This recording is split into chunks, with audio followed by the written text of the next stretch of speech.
It doesn't help to say I told you so, but here we are again, weeks later, and things have changed. And as we talked about last week, we are constantly having to be flexible and make changes where we need to as data comes in and the world around us changes, reminding ourselves that we are in step with Christ, in step with Him is where we want to be.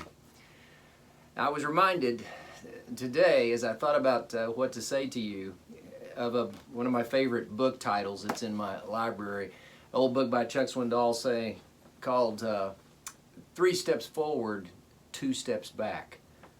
That's kind of the way life is sometimes. It's something we have to persevere through, we have to walk through, but we are with Christ every step. That's the key. Because what we have to handle is in every way handled by who we are in Jesus Christ. So as we go through these days together and we try to figure out how to do church together, how to be God's people together, let me just encourage you to hang in there with us. We'll keep you updated, but we're trying to do what's best for everyone. When we say that we have to change what we had planned, even something we announced even last week. So that means that after last week's announcements and the way things are not going well in terms of all the virus stuff, we're continuing to move forward with our worship schedule at 9 o'clock and 11 o'clock. We believe pretty strongly that there's value in coming together for the people that God brings together. If that's not something that you're ready for yet, that's absolutely fine. We'll continue to live stream those. There probably will never be a time that we won't live stream those worship services.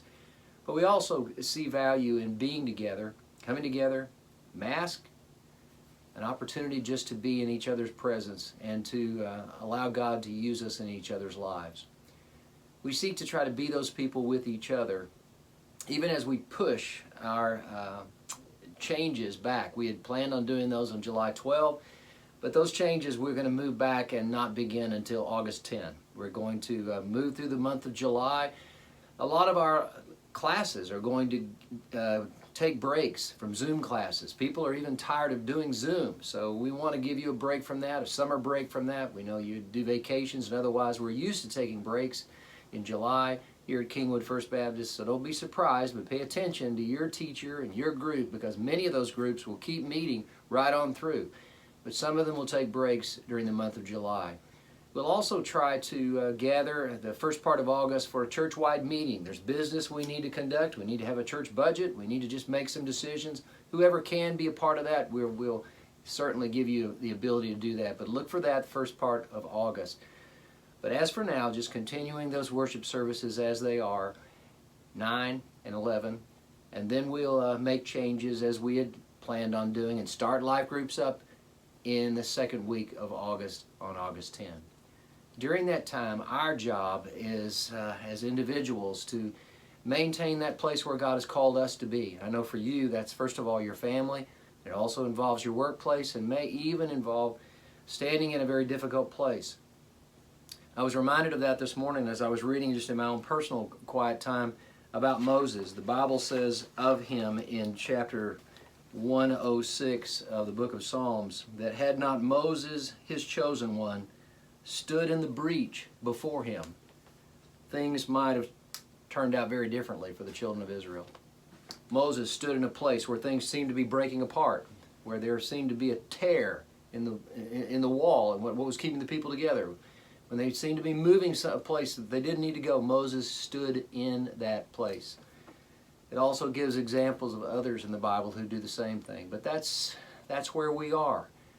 You and I need to be those people who stand in the breach for our family, for our neighborhood, for people who are just having difficulty these days, just responding and living through these days. As God gives you an opportunity, be that person that stands in the gap, stands in the breach for God's people and for those you love most. And as you do so, just consider how God might use you even in these days. Swindoll quotes in the first part of his book from C.S. Lewis something that's absolutely beautiful out of one of Lewis's best works. He says about pain, about difficulty, God whispers to us in our pleasures, speaks to us in our conscience, but shouts to us in our pains. It is His megaphone to rouse a deaf world. His megaphone to rouse a deaf world. Wow. Could God be using this season to actually allow us as His people to say a word for Him? I think He certainly can use this to show how, even in the midst of times of virus pandemics, times of just coming out from underneath, everything from floods to hurricanes to Sahara dust to murder hornets, you and I continue with the same peace, because our peace comes from who God is within us. And being able to say those words of peace, shouts in hard times, to a world that's gotten deaf to other messages and needs a message of hope. That hope is only truthful and real in Jesus Christ. So let me encourage you during these days. Hang in there with us. We try to keep you up to date on as we make changes and we move things around, but also trying to keep things in place that you depend upon and try to follow God together, keeping our footsteps with Him at His pace, looking forward to and praying that He would take this away from all of us and give us healing and strength moving forward very, very soon.